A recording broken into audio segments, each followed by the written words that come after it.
係啦，咁自己大家可以嘗試下，自己可以玩下嘅，就係好簡單嘅啫。你可以 tune 一個 3D 嘅效果，譬如係一個平面嘅一個畫面，咁你可以俾佢立體化，將佢立體化，亦都可以話，譬如我睇緊 4D 嘅，我亦都可以自己切換落一個 3D 嘅畫面，咁就更加觀感上邊就更加刺激嘅。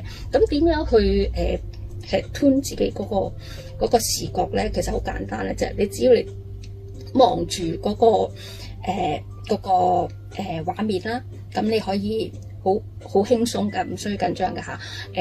個畫面同你個眼睛嗰個視線，你攞翻嗰個終點位，而家終點位，然後輕輕咁注視喺嗰個點，咁嗰個立體就會浮現出嚟㗎啦。咁呢個係個視覺上邊係可以 tune 㗎，其實我哋自己嚇。咁呢個係個外在觀感上嘅刺激啦。咁然後啦，我哋講下個內在啦，內在我哋有。